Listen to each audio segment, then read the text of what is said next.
Hello students, welcome to this presentation. In my last presentation I explained you the concepts of electric flux, and in this presentation I will tell you Gauss theorem. I will do some problems on Gauss theorem also. So first, the definition of Gauss theorem. What it says? It states that the total flux through a closed surface is 1 by epsilon 0 times the net charge enclosed by the closed surface. That means मैं इसे mathematically लिख सकता हूँ कि phi E equal to Q by epsilon naught. What that means? अगर ये close surface हुआ और इस क्लोज सरफेस के अंदर एक चार्ज है Q, तो ये चार्ज क्या कर रहा है? चारों तरफ इलेक्ट्रिक फील्ड क्रिएट कर रहा है. तो ये जो इलेक्ट्रिक फील्ड क्रिएट कर रहा है, इस इलेक्ट्रिक फील्ड के वजह से ये जो क्लोज सरफेस है, let be suppose this close surface is S, ये क्लोज सरफेस S में एक इलेक्ट्रिक फ्लक्स क्रिएट हो रहा है. मैंने इलेक्ट्रिक फ्लक्स में क्या बताया था कि ये जो इलेक्ट्रिक फ्लक्स है, ये इलेक्ट्रिक फ्लक्स एक इलेक्ट्रिक फील्ड का होता है, और हम लिखते हैं कि the electric flux of this electric field linked with this surface और linked with this particular surface. तो ये जो इलेक्ट्रिक फील्ड है, ये इलेक्ट्रिक फील्ड इस एरिया में और इस सरफेस में एक फ्लक्स क्रिएट कर रहा है. तो वो फ्लक्स के value according to Gauss theorem क्या हो गया कि phi equal to Q by epsilon naught. Let's prove it. Proof. Consider a closed surface. For the sake of convenience, we take a spherical surface. ये जो spherical surface है, let me suppose इसका radius r है और इसके centre में charge Q place किया गया है. तो चलो मान लो कि ये Q के वजह से यहाँ पर इलेक्ट्रिक फील्ड E पैदा हो रहा है. तो इस स्फीयर के ऊपर मैं एक स्मॉल एरिया लेता हूँ ds. तो इस स्फीयर के ऊपर, मतलब इस ds के ऊपर इलेक्ट्रिक फील्ड का वैल्यू कितना हो जाएगा? E equal to 1 by 4 pi epsilon 0 Q by R square, क्योंकि इलेक्ट्रिक फील्ड इस चार्ज के वजह से क्रिएट हो रहा है, और ये जो डिस्टेंस है, ये डिस्टेंस r है जो कि स्फीयर के रेडियस है. तो ये इलेक्ट्रिक फील्ड का वैल्यू कितना हो गया? 1 by 4 pi epsilon 0 Q by R square. Next thing is, यहाँ पर जो सरफेस ds मैंने लिया है, इस सरफेस और इस एरिया का एरिया वेक्टर का डायरेक्शन रेडियली आउटवर्ड होगा. ये होगा ds वेक्टर का डायरेक्शन और ये है E वेक्टर का डायरेक्शन. सो ये E और ds के अंदर, E और एरिया वेक्टर के अंदर एंगल कितना हो गया? 0 डिग्री हो गया. हमने क्या पढ़ा था? d phi E और the flux linked with this small area कितना होगा? E डॉट ds और E ds cos theta, E ds cos theta. तो नेक्स्ट थिंग इज, हमें क्या चाहिए? टोटल फ्लक्स चाहिए. तो टोटल फ्लक्स कितना हो जाएगा? d phi E integration, closed integration. मैंने पिछले लेक्चर में बताया था कि जो इंटीग्रेशन हम क्यों यूज करते हैं. अगर हमें कोई फिजिकल क्वांटिटी का स्मॉल वैल्यू पता है, लेट बी सपोज मुझे स्मॉल वर्क डन पता है और मुझे टोटल वर्क डन निकालना है, तो मैं क्या करूँगा कि स्मॉल वर्क डन को इंटीग्रेट कर लूँगा. तो मुझे क्या मिल जाएगा? टोटल वर्क डन मिल जाएगा. यहाँ पर भी वो जो केस है वो सेम है. मुझे स्मॉल इलेक्ट्रिक फ्लक्स पता है linked with this small area, और मुझे क्या निकालना है? मुझे टोटल फ्लक्स निकालना है. linked with this entire area, तो मैं क्या कर लूंगा, डी फाई को इंटीग्रेट कर लूंगा। इसका मतलब E D S cos theta को क्या कर लूंगा, इंटीग्रेट कर लूंगा। यहाँ पर थीटा का वैल्यू कितना है, 0 है, तो इसका मतलब ये तो कस 0 हो गया, कस 0 का वैल्यू 1 है, तो रह गया क्या, ई डी एस का इंटीग्रेशन। तो ई जो कि कंस्टेंट है, तो ई निकल गया बाहर, रह गया सिर्फ डी एस। तो ये जो ई है और ये जो डी एस का इंटीग्रेशन है, ये क्या हो जाएगा, एरिया हो जाएगा।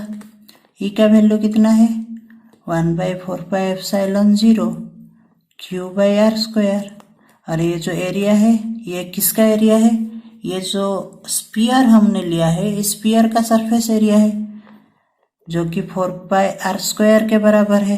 तो अभी ये कैंसिल हो गया और ये r² भी कैंसिल हो गया, तो बचा कितना, phi equal to Q/ε0। So this is Gauss theorem. The next point is, the Gauss theorem is valid for only for closed surface. ये जो Gauss theorem आया, फाई इक्वल टू Q/ε0, ये जो फॉर्मूला है और ये जो थ्योरम है, ये सिर्फ एक क्लोज सरफेस के लिए ही अप्लाई किया जा सकता है। इसका मतलब अगर यहाँ पर एक ओपन सरफेस है और यहाँ पर एक चार्ज Q है और पूछा गया है कि ये Q चार्ज के वजह से जो इलेक्ट्रिक फील्ड क्रिएट हो रहा है, ये इलेक्ट्रिक फील्ड का flux linked with this open surface कितना है, तो यहाँ पर हम गॉस थ्योरम अप्लाई नहीं कर सकते, क्योंकि हमें जो ये एरिया दिया गया है, ये एरिया एक ओपन सरफेस है, ये क्लोज सरफेस नहीं है। ये जो गॉस थ्योरम है, ये गॉस थ्योरम को हम सिर्फ वहां पर अप्लाई कर सकते हैं जहां पर हमारा सरफेस जो है वो क्लोज होगा। अगर हमारे पास एक क्लोज सरफेस होगा, तभी हम जाकर ये गॉस थ्योरम अप्लाई कर सकते हैं। Valid for close surface of any shape end of any general charge distribution. इसका मतलब क्या हो गया कि ये जो क्लोज सरफेस है, ये इस तरह हो सकता है, ये इस तरह हो सकता है, ये इस तरह हो सकता है, ऑफ एनी शेप, बट वो क्लोज होना चाहिए। The next point is, if the net charge enclosed by a closed surface is 0, then the flux is also 0। इसका मतलब क्या हो गया कि चलो मान लो कि ये क्लोज सरफेस है और इस क्लोज सरफेस के अंदर दो चार्ज है, 5 कूलम और -5 कूलम। तो टोटल चार्ज कितना हो गया, Q equal to 5 coulomb plus -5 coulomb, that is 0। ये क्यों हुआ, क्योंकि charge is additive in nature, हमने पढ़ा है ये पहले ही। तो टोटल चार्ज कितना हो गया, 0। तो according to Gauss theorem flux कितना है, Q/ε0। तो टोटल चार्ज तो 0 हो गया है, तो 0/ε0 that is 0। That means if the net charge enclosed by a close surface is 0, then the flux is also 0। चलो ये मान लो ये क्लोज सरफेस है, ये क्लोज सरफेस है, यहाँ पर एक है 2 कूलम, 3 कूलम, -5 कूलम। तो यहाँ पर टोटल चार्ज कितना हो गया, 2 coulomb plus 3 coulomb plus -5 coulomb, that is 0। तो फ्लक्स कितना हो जाएगा, Q/ε0, that is 0। The net flux through a closed surface due to a charge lying outside the closed surface is 0। अगर चलो मान लो कि ये क्लोज सरफेस है और यहाँ पर एक चार्ज है जो कि इस सरफेस के बाहर है, आउटसाइड द क्लोज सरफेस। तो ये सरफेस के बाहर है, तो ये Q चार्ज के लिए एक इलेक्ट्रिक फील्ड तो क्रिएट होगा ही होगा, पर उस इलेक्ट्रिक फील्ड के लिए इस क्लोज सरफेस के अंदर फ्लक्स कितना हो जाएगा, 0 हो जाएगा। क्यों, क्योंकि यहाँ पर जो इलेक्ट्रिक फील्ड क्रिएट होगा वो इलेक्ट्रिक फील्ड एक सरफेस में अंदर जाएगा और एक सरफेस में बाहर आ जाएगा। और फ्लक्स क्या है? फ्लक्स है नेट फ्लो। हमने ये पढ़ा है पहले ही कि फ्लक्स का मतलब क्या है? Net flow.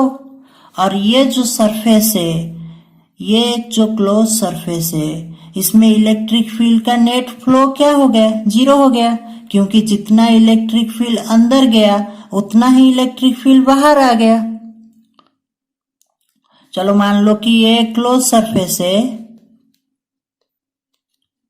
और यहां पर एक चार्ज है, और इस चार्ज के लिए जो इलेक्ट्रिक फील्ड क्रिएट हो रहा है, ये जो चार्ज के लिए जो इलेक्ट्रिक फील्ड क्रिएट हो रहा है, उस इलेक्ट्रिक फील्ड का इलेक्ट्रिक फ्लक्स हम निकाल रहे हैं linked with this close surface. तो यहां पर क्या होगा कि जितने इलेक्ट्रिक फील्ड इस सरफेस के थ्रू ये क्लोज सरफेस के अंदर आएगा, उतना ही इलेक्ट्रिक फील्ड उसकी अपोजिट फेस में इस सरफेस के बाहर चला जाएगा। तो नेट फ्लो कितना हो गया? नेट फ्लो हो गया 0। नेट फ्लो का मतलब ही क्या है? फ्लक्स है। तो फ्लक्स कितना हो जाएगा? 0। इसका मतलब जो गॉस थ्योरम है, गॉस थ्योरम में हम जो चार्ज है वो चार्ज सिर्फ क्लोज सरफेस के अंदर ही चार्ज को कंसीडर करेंगे। क्लोज सरफेस के बाहर जो चार्ज होगा उसे कंसीडर नहीं करेंगे।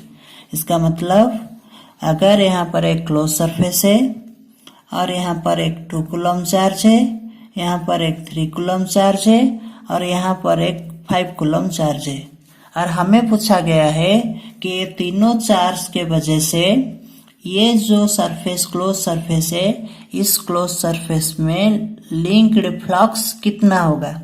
तो हमें क्या पता है कि सरफेस के बाहर जो चार्ज है उस चार्ज के लिए इस सरफेस में फ्लक्स कितना हो जाएगा? 0 हो जाएगा, और हम इस चार्ज को कंसीडर ही नहीं करेंगे। तो फिर हम क्या लिखेंगे? Q equal to 2 + 3 that is 5 coulomb. तो फ्लक्स कितना हो गया? 5/ε0। Next point is, for a medium of absolute permittivity epsilon or dielectric constant K, the Gauss theorem can be expressed as integration E dot ds equal to Q/ε, that is equal to Q/K/ε0। Simple, जो flux है वो Q/ε0 है। किसके लिए? Vacuum के लिए। अगर हम पूरे के पूरे सिस्टम को वैक्यूम से लेकर कोई और मीडियम में प्लेस करते जिसका परमिटिविटी एप्सिलॉन है, तो फाई क्या हो जाएगा? Q/ε0 की जगह Q/ε हो जाएगा, जहां पर epsilon permittivity of that place होगा। और हमें क्या पता है कि एप्सिलॉन इक्वल टू ε0 εr, जहां पर εr रिलेटिव परमिटिविटी होता है। और हम क्या लिख सकते हैं इसको? एप्सिलॉन इक्वल टू ε0 के। तो हो गया ना, E डॉट ds का integration that is phi equal to Q/ε, और इस एप्सिलॉन को हम लिख सकते हैं Q/K/ε0, जहां पर K क्या है? रिलेटिव परमिटिविटी है। Let's do a problem on Gauss theorem. Question क्या है? Figure shows 5 charged lumps of plastic and an electrically neutral coin. The cross section of a Gaussian surface S is indicated. ये एक Gaussian surface है जो कि S surface है, Gaussian surface एक closed surface है। What is the net electric flux through the surface? हमें इस surface के linked flux निकालना है due to these all charges।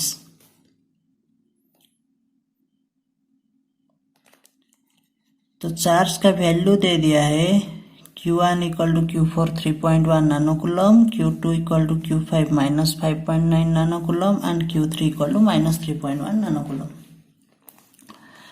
तो पहले तो ये जो Q4 है और Q5 है ये गॉसियन सरफेस के बाहर है, तो इसके वजह से इस सरफेस के अंदर फ्लक्स क्या हो जाएगा, 0 हो जाएगा।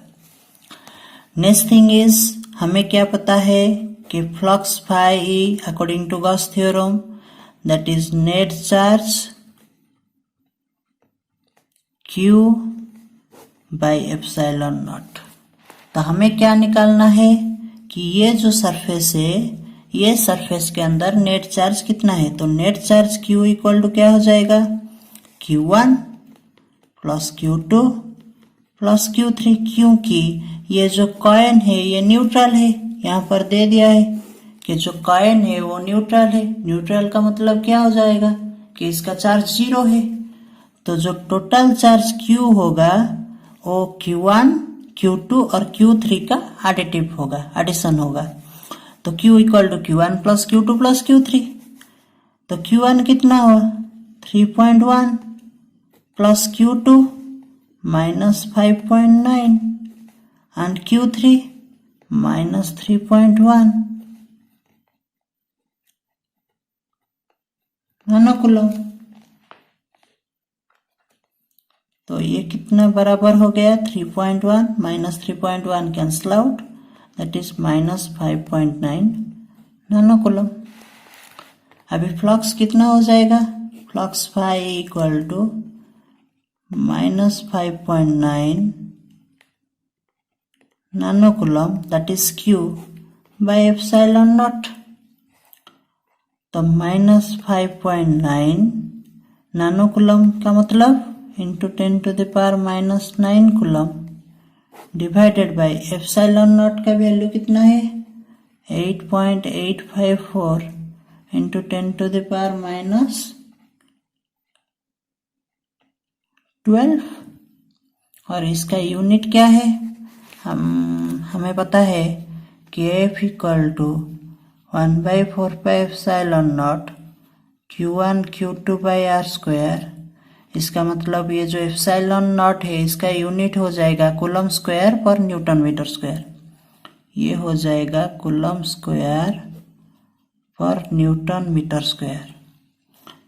तो ये अगर हम कैलकुलेट कर ले तो ये आ जाएगा माइनस 666.67 न्यूटन मीटर स्क्वायर पर coulomb square.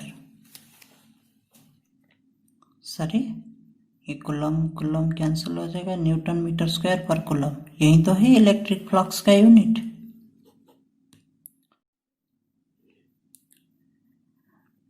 This is all for this lecture students. मेरा जो नेक्स्ट लेक्चर आएगा वो कंप्लीटली न्यूमेरिकल के ऊपर बेस होगा। हम बहुत सारे इलेक्ट्रिक फ्लक्स और ये जो गॉस थ्योरम है इसके रिलेटेड क्वेश्चन को सॉल्व करेंगे। So thank you for this lecture students. See you in the next one.